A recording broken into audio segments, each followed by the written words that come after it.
Actual में ये जो प्रशासनिक कार्रवाई हुई है अवैध निर्माण को लेकर और हॉस्पिटल की कई नियमितताओं को लेकर, इससे ये हॉस्पिटल प्रशासन ने पूरा बौखला गया है और इस प्रशासनिक कार्रवाई को राजनीतिक रूप देना चाह रहा है। पैसे की वसूली तो दूर, पिछले 2 साल में उस हॉस्पिटल वाली रोड से भी नहीं निकला हूँ मैं, और ये चाहे वहाँ से जांच करवा ले। अगर मैं साबित होता हूँ कि मैंने इनसे 15 लाख रुपए मांगे या लिए, ये जो कानून जो मुझे सजा दे उसके लिए मैं तैयार हूँ।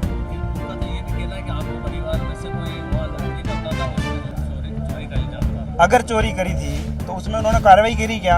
उसकी कोई रिपोर्ट दर्ज कराई होगी, एफआईआर वगैरह कुछ कराई होगी। और मैंने भी वसूली की करी तो उसमें किसी ने कहीं इन्होंने रिपोर्ट दर्ज करी क्या?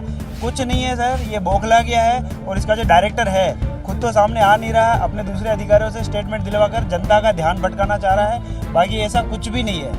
हमने ज़िंदगी में कभी किसी से, एमएलए साहब ने 3 चुनाव लड़ लिए, कभी इस हॉस्पिटल से ना तो 1 रुपये का कभी चंदा आया है, ना हमने कभी डिमांड करी है। हमारे से कोई लेना देना ही नहीं है सर इससे। ये मैं तो कह रहा हूँ, मैंने एसपी साहब को भी रात को ज्ञापन दिया था, अभी कलेक्टर साहब को भी देके आया हूँ। इसने जो व्यक्तिगत आरोप लगाकर जो प्रशासनिक कार्रवाई को व्यक्तिगत रूप देना चाह रहा है और हमारी छवि धूमिल करने का प्रयास किया है, तो हमने ज्ञापन दिया है और इस पर कड़ी से कड़ी कार्रवाई हम करेंगे। मान आने का दावा हमने इसके ऊपर ठोका है। उदयपुर ग्रामीण के लोकप्रिय विधायक फूल सिंह जी मीणा ने GBH कैंसर हॉस्पिटल बेडवास को लेकर, उसके निर्माण और कुछ अनियमितताओं को लेकर विधानसभा में कुछ प्रश्न लगाए और जिस प्रकार से आरोप प्रत्यारोप हुए हैं, उनके भतीजे पर भी आरोप लगे हैं। हम जिला प्रशासन से मांग करते हैं कि संपूर्ण घटनाक्रम, यहाँ का जो हॉस्पिटल है उसके निर्माण स्वीकृति से लगाकर भतीजे पर जो लेन देन का आरोप लगाया वो,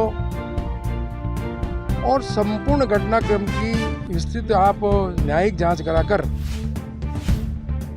जो लोग दोषी हैं उनके खिलाफ सख्त कार्रवाई की जाए। राजस्थान की विधानसभा में माननीय फूल सिंह जी बात उठाई कि कितने मंजिला बिना स्वीकृति के हैं, उन्होंने अपने को सफाई में कुछ बात कही है। ये जो कुछ बातें हैं कि वास्तव में GBH द्वारा अपने बचाव में जो बातें कही जा रही है सत्य है या सत्यता से परे हैं। UIT से भी रिकॉर्ड मंगाकर उसे संपूर्ण स्वीकृति से लगाकर इसके निर्माण से लेकर जहाँ कुछ लगे, और मान लो उनके भतीजे पर भी जो आरोप लगा है कि उन्होंने 15 लाख रुपए मांगे हैं, इस संपूर्ण प्रकरण की जांच होनी चाहिए ताकि दूध का दूध पानी का पानी हो। और सार्वजनिक क्षेत्र में काम करने वाले यदि जनप्रतिनिधि उन पर इस प्रकार का गंभीर आरोप लगता है तो वह भी जनता के बीच में एक संदेश ठीक नहीं जाता है।